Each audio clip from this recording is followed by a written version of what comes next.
Limbo doesn't ease you in. From the very first moment, a small black silhouette with white glowing eyes and a grey world stripped of colour and warmth. You already know something is wrong, but it takes a second to realise what it is. There's no music, just the sound of air and your feet on the ground. You're standing in a forest and there isn't even the sound of any birds. But there's something ancient about this place.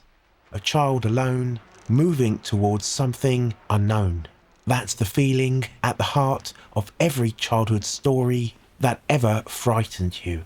Except here, you're not reading the story. You're inside it. So why does this feel less like a game and more like a nightmare you can't escape?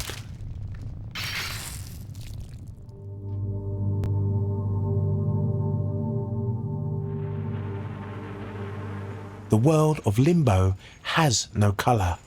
Not in the way old photographs have no colour, where you can still sense the warmth that's been drained away. This is different.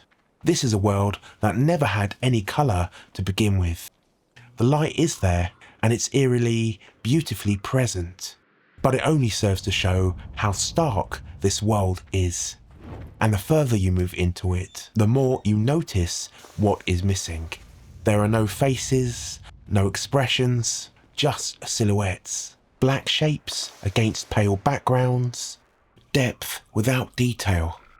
The unnamed boy you're controlling is pure shadow, identifiable only by these two white glowing eyes. That's all you get. Look at the backgrounds. There's a world back there, faint, layered, and receding into mist.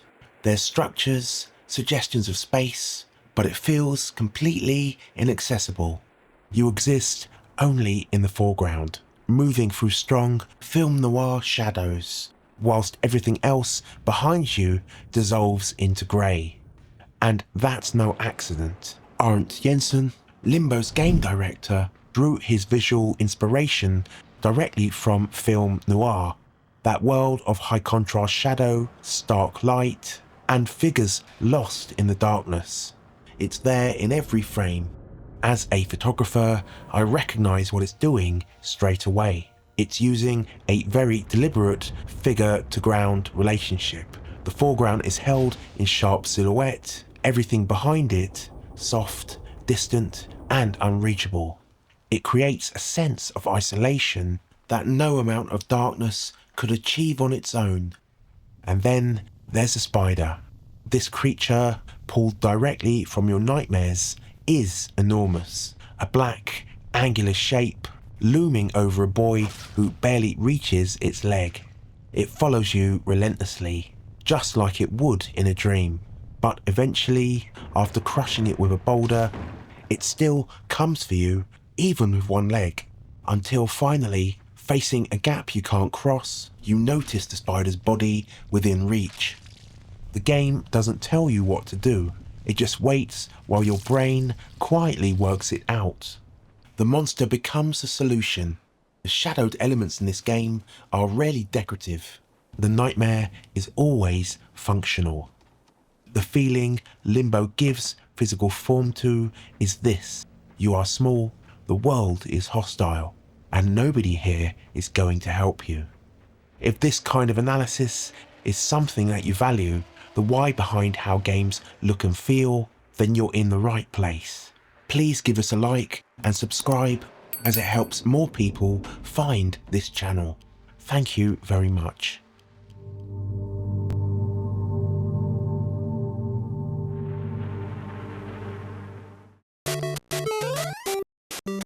Most games prepare you. Before anything happens, you've already been told what kind of world you're in. Music sets the tone, it tells you how to feel. But Limbo doesn't do that. For most of the game, there isn't really a score in a traditional sense. What you hear is the world itself. Air, machinery, the boy's feet on the ground. Whatever you hear is there for a reason, and what isn't there is just as deliberate. Limbo's sound design was so distinctive, it earned a BAFTA nomination for use of audio. The man behind it was Martin Stig Andersen, the game's composer, who described his approach as acousmatic. Sound that emerges from the world around you rather than being played at you. Arndt Jensen's brief to Andersen was explicit. Avoid music that would manipulate the emotions of the player. That instruction is felt in the smallest details. Those footstep sounds, so small, so human in that vast cold world, are among the most carefully considered elements in the game. Andersen built a system where the footsteps gradually fade the longer the boy walks and grow louder again when you hear him after a pause. A detail so subtle that players don't consciously notice it, but that's precisely the point. It's why this small sound feels so present. The most vulnerable sound in the game was the most carefully constructed. And then there are moments when something shifts. The spider encounter. No musical warning, just a low drone, broken and distorted.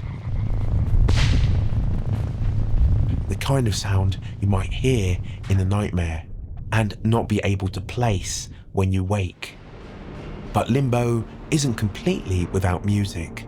It surfaces intermittently, sometimes at moments of intensity, and sometimes at moments that are harder to define. Andersen described his approach as sneaking sound in, using electricity distortion and harmonic noise around the hotel sign, so that what feels like atmosphere is quietly becoming music. His intention was that you'd never feel the moment the music arrives, because by the time you'd notice it, it was already there. So instead of managing your emotions, the sound design leaves them exposed. Every sound feels like it belongs to the world, and that world feels very much like a nightmare.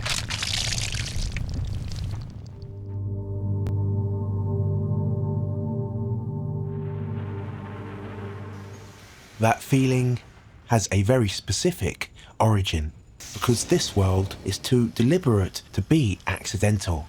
It's too personal. The cold isolation, the hostile forest, the creatures that come after you without reason or mercy.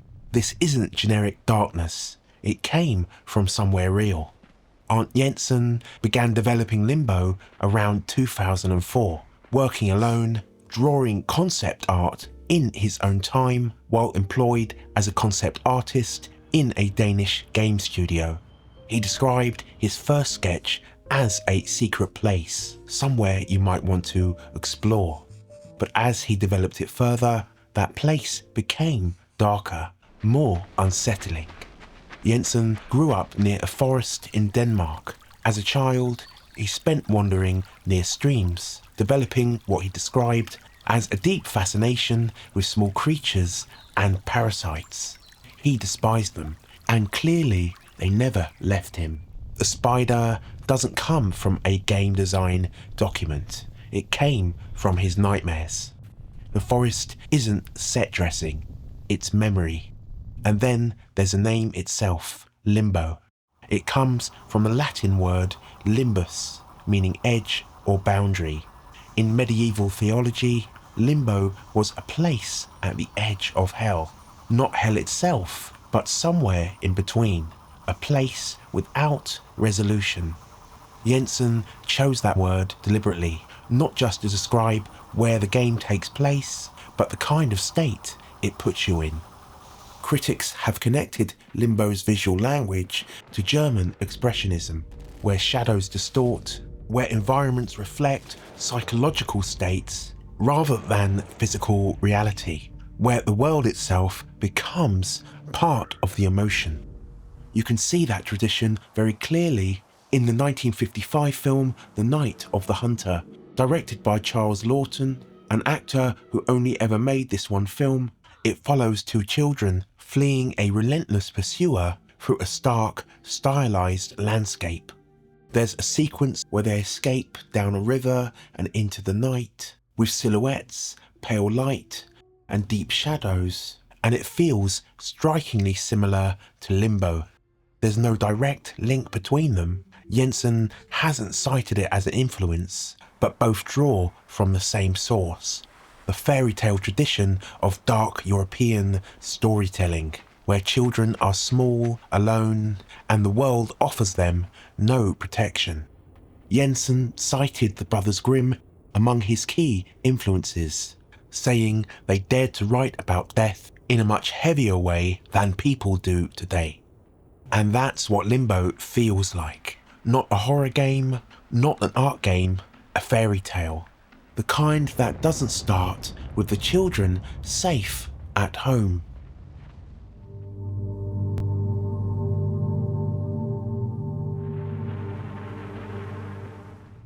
And then the final realization lands. It's not just the world that traps you, it's the way you move through it. Limbo was built around what lead designer Jeppe Carlsen described as learning by dying. There's no hint system, no guidance. You fail and you try again. The game doesn't punish you for dying. It simply puts you back and lets you continue. There's a sequence involving a minecart and an electrified track. The cart rolls down the ledge onto a switch which charges the track, and you have a narrow window to cross before the electricity cuts you down. I tried to run, I died, I reset, I tried again and again and again. In any other game, those moments would feel like pure frustration, and in Limbo they do, but every attempt feels less like a retry and more like a recurrence. The same moment happening again, the way things happen in dreams.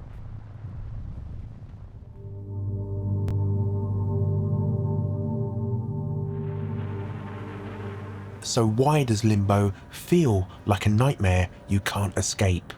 Because everything in it is pulling in the same direction. One man's childhood fears made playable, a forest drawn from memory, a spider shaped by something real, a world named after the edge of something you never quite leave. The visuals isolate you, the sound unsettles you, the design keeps pulling you back into the same moments over and over again. And none of these things sit separately. They work together. Limbo was released in 2010. It sold over 8 million copies, won numerous awards, and received 3 BAFTA nominations. But that isn't what really stays with you. It's the feeling of that world. Hostile, cold, lonely, something that doesn't reward you, something that doesn't quite let you go. Like a nightmare you can't leave behind. If you've enjoyed this kind of breakdown, I've done the same with BioShock. Check it out here. Until we meet again, go forth and play.